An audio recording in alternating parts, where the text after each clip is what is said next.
गांव की यात्रा हमारी मंगलमय हो गई है और अब गांव से हम निकल गए हैं अपना बोरिया बिस्तरा झोला झंडी लेते हुए और एक गांव की तरफ, बाहर की तरफ, गेट की तरफ हम जा रहे हैं। और अब हम जा कहाँ रहे हैं? अब जैसे कि आपको पता है कि हमको विंध्याचल और चौकिया धाम जाना था, तो अब पहला स्टॉप होगा हमारा चौकिया धाम। वो है शीतला माता का मंदिर, ये हमारी कुल देवी हैं, इनके दर्शन करने हैं। थोड़े यहाँ पर बच्चे को छुरा लगवाना है, यानी कि गर्दन पे बाल थोड़ा सा देना है देवी माँ को। फिर उसके बाद यहाँ दर्शन करने के बाद हम जाएंगे विंध्याचल। चौकिया माँ का दर्शन तो बहुत ही अद्भुत हुआ, जैसे कि आप देख सकते हैं साक्षात कितनी सुंदर, उनकी आंखें तो कितनी प्यारी लग रही हैं। तो इनका दर्शन करने के बाद इनके दर्शन के अंदर ही एक कुंड है, आप दर्शन करें पीछे के दरवाजे पे एक कुंड है, तो कुंड में भी आप जाकर स्नान कर सकते हैं। बट वी वाला एक दूर से हमने देख लिया, हम एक दूर से देख के प्रणाम करेंगे और फिर बस माता जी अपना आशीर्वाद सब पर बनाए रखे, इसी उम्मीद के साथ हम आगे की तरफ बढ़ते हैं कि भाई अब आगे की तरफ जाते हैं और आगे का दर्शन हम अपना कंटिन्यू करते हैं। अगर आप यहाँ पर पहली बार आ रहे हैं तो आपको थोड़ा सा पंडों से अलर्ट रहना पड़ेगा, थोड़े से लालची हैं, पीछे पड़ जाते हैं। वो थोड़ा इरिटेटिंग पार्ट है कि मतलब शांति से दर्शन नहीं करने देंगे, वो आपकी टोकरी ले लेंगे, फिर वो मंत्र मंत्र बोलने लगेंगे। मतलब ठीक है ना, हमारी जो इच्छा है वो हमें देने दीजिए। मतलब आप बोलो 501, आप बोलो 1001, तो ये तो गलत है ना, ये तो ज़बरदस्ती वाला काम है। इस चीज़ पर अगर यहाँ की गवर्नमेंट और थोड़ा ध्यान देना, ये पंडों की जो चलते हैं ना, इनका स्कैम चलता है वहाँ पर, ये लूटने के लिए एकदम खड़े रहते हैं। कुछ लोगों को ये बात सुनकर अच्छी लगेगी, कुछ लोगों को बुरी भी लगेगी, पर मुझे नहीं जमा यहाँ के पंडों का एटीट्यूड। तो थोड़ा सा पंडों को थोड़ा सोचना चाहिए कि आदमी इतने दूर से इतनी श्रद्धा से आता है, तो आप लूटने के लिए मत बैठिए। तो चलिए यहाँ से, अब हमने यहाँ पे बेल्ट वेल्ट सब रख दिया था, यहाँ से थोड़े सामान लेंगे और थोड़ी सी चूड़ियाँ वूड़ियाँ सोचे तो गली में ही, बोलते हैं कि देवी के धाम में अगर आप आए हो तो कुछ ना कुछ तो लेकर जाना चाहिए। तो अब ये कितना सच है कितना झूठ है, पर हमने तो ट्रेंड रखा है कि भाई हम जब भी जाते हैं तो चूड़ी, कंगन, जो भी समझ में आता है वैसी चीज़ें हम यहाँ से ख़रीद लेते हैं। तो काफ़ी सारे कंगन अच्छे अच्छे थे, तो हमने ख़रीद लिए यहाँ से। ख़रीदी करने के बाद साइज़ देखने के बाद, ये साइज़ बड़ा वो साइज़ छोटा, तो थोड़ा ध्यान देना पड़ता है चीज़ों का। तो वो करने के बाद अब बस अब हम निकल चुके हैं। अब यहाँ से लीजिए, गंगा मैया आ गई, गंगा मैया को प्रणाम कर लीजिए और यहाँ से सीधा विंध्याचल। पहले हमने सोचा कि हम अपना होटल कर लेंगे, फिर फ्रेश होके विंध्याचल जाएंगे। तो पहले तो हम होटल की तरफ ही गए हैं। मैं बाद में जो शूटिंग की मैंने होटल का भी किया नहीं है, होटल मैं आपको बाद में दिखा दूँगी, आखिरी में आप देख लीजिएगा। होटल से हमने रिक्शा कर एक किलोमीटर का शायद रास्ता था, बस गेट नंबर 4 पर रिक्शा वाले ने हमें छोड़ दिया। और बस अब यहाँ से हम अपना दर्शन के लिए अंदर जाएंगे। जो भी हमें लेना है फल फूल, वो अंदर ही, गेट के अंदर ही सब कुछ अवेलेबल है और गेट के एकदम पास तक आप जाके चप्पल जूता निकाल सकते हैं। दर्शन होने के बाद ये अंदर का कुछ दृश्य बहुत ही बढ़िया बना दिया है विंध्याचल मंदिर को। पहले जब हम जाते थे तो बहुत ही छोटा सा, मतलब अब बहुत ही सिस्टमेटिक कर दिया, इट्स गुड। और विंध्याचल में पंडे उतना ज़बरदस्ती आपके साथ नहीं कर सकते हैं क्योंकि साथ में पुलिस भी खड़ी रहती है, बट स्टिल उनको जो अपना काम करना है ना, वो आपकी टोकरी, हमारी टोकरी लेके उन्होंने देवी के पास ही रख दिया और बोला दान दीजिए दान दीजिए। मतलब क्या है, हमने टोकरी पे जो पैसे रखने थे हमने तो रख दिए थे, लेकिन वही है, ठीक है, नो कंप्लेंट्स। अब यहाँ पे दर्शन हो गया, अब हम जाते हैं गंगा घाट की तरफ। गंगा मैया सीधा कॉरिडोर बनाया है, तो कॉरिडोर के लिए सीधा आप नीचे चले जाएंगे ना, बहुत ही अच्छी तरीके से बनाया है। आई एम रियली हैप्पी कि इतना इम्प्रूवमेंट मुझे यूपी में देखने मिला। और हम जिस दिन गए थे उस दिन छठी था, तो शाम को छठी पूजा चालू था यहाँ पे, तो माहौल तो बहुत ही बढ़िया था यहाँ पर। बस यहाँ पर दर्शन तो हो गया। अब यहाँ पर हमें बाल देना है, तो नाव जो होता है नाई, उससे बच्चे के पाँच जगह वो नाव बोलता है, 5 जगह से बाल सर के निकालेंगे और बस गंगा मैया में उसे प्रवाहित जो भी है आप समझ चुके होंगे, पानी में डाल देना है।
गंगा जी के दर्शन करके इतना पीसफुल फील आया ना, मतलब सो काम पीसफुल, एकदम स्टेबल नदी है, शांत, बहुत ही पीसफुल था। मतलब दिमाग तो इतना फ्रेश हो गया ना, मैं क्या बताऊँ। ये छठी सब कर रहे थे तो उसके बीच में मैं भी घुस गई।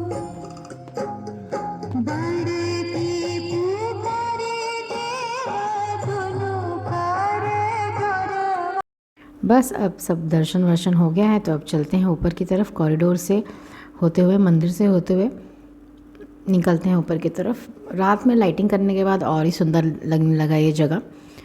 मतलब विश्वास ही नहीं हो रहा कि कितने साल पहले ये जगह जगह कैसे बंजर खाली, मतलब कोई ध्यान नहीं, कोई डेवलपमेंट नहीं, और आज ये जगह कितना सुंदर दिख रहा है। I am really really really proud of the government for doing such a good work. बहुत ही अच्छा काम किया सरकार ने यहाँ पर। बस अब लोग इसे मेंटेन रखें, थूक थाक के गंदा ना करें। थोड़ा डिसिप्लिन लोगों के अंदर भी आना चाहिए ना, थोड़ी रिस्पॉन्सिबिलिटी रहनी चाहिए। बस ये रात का नज़ारा है, आप भी एंजॉय कर लीजिए।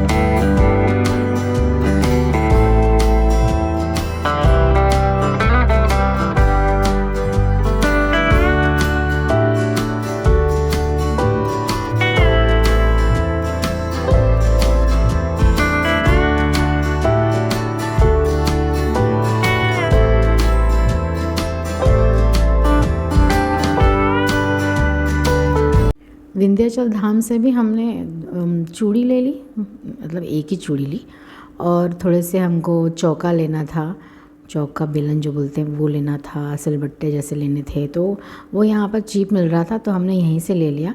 नहीं तो ऑनलाइन हमको 500-600 में मिल रहा था और यहाँ पर हमको 200 रुपीज़ में मिला, एंड वी वर सरप्राइज्ड।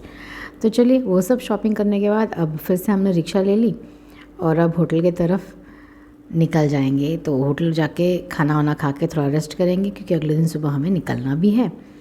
इसी के साथ मैं आपको अपना होटल का व्यू दिखा देती हूँ। सुबह का टाइम है और अब मैं आपको अपना होटल दिखा देती हूँ, रूम दिखा देती हूँ। तो डिसेंट रूम, एक्सपेक्टेड नहीं था कि मुझे विंध्याचल में ऐसा रूम मिल जाएगा, तो बट क्वाइट डिसेंट। तो ये डबल बेड है, एसी वेसी दिया है, टीवी है, दिख नहीं रहा टीवी, हाँ दिखा ना, टीवी है, ड्रेसिंग वेसिंग है, and washroom was quite decent, बड़ा था। और गर्म ठंडा पानी तो भाई ज़रूरी है, यूपी की तरफ आया हो तो गर्म पानी तो चाहिए ही चाहिए, वो भी था क्वाइट डिसेंट। मतलब आई वॉज इम्प्रेस्ड कि भैया विंध्याचल जैसे जगह पर भी आपको होटल मिल सकता है, वो भी डिसेंट होटल मिल सकता है with a good room service. तो ये रहा होटल, और मैं आपको बाहर का भी व्यू दिखा देती हूँ। बहुत ही अच्छी प्रॉपर्टी में इन्होंने होटल बनाया है यहाँ पे, पहले से होगा हमें नहीं पता, पर ये है हमारा इसका होटल का वेरांडा एरिया। यहाँ पर आप बैठ के चाय वाय पी सकते हैं, और ये सामने हमने गाड़ी पार्क कर दी है झाड़ के नीचे, और ये एक्चुअली बैक साइड पे हमको रूम मिला है, and this is the way, ये हमारा रूम है। और बस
ये हो गया हस्बैंड का sprouts ready. It was yum delicious. भाई जैसे होना चाहिए स्प्राउट्स, हेल्दी वैसे ही था।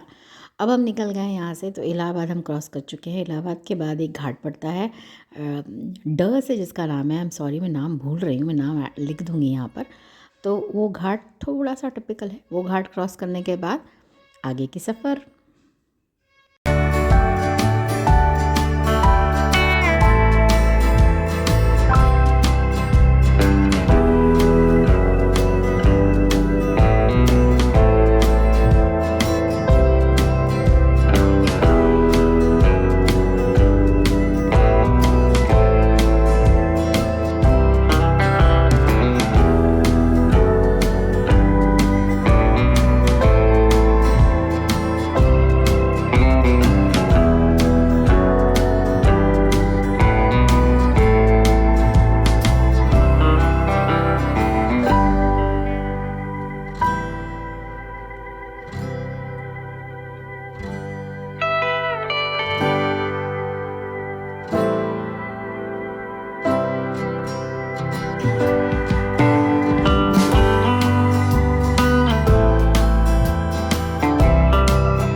Okay, now we are hungry again. Actually सुबह सब ने हल्का फुल्का नाश्ता करके सब निकले थे, तो अब यहाँ पर एक स्टॉप ले रहे हैं। यहाँ पर हमने ट्राई किया प्याज के पराठे, जो हमको लगा अच्छा नहीं होगा, but it was really delicious. तो सब ने मंगा के खाया, पेट भर गया सबका। दोपहर का हमारा खाना हो गया है। बस अब चाय वाय पिया, चाय भी पिया, और अब आगे निकलते हैं। फिर जब प्यास लगेगी, भूख लगेगी, तो फिर एक स्टॉप ले लेंगे।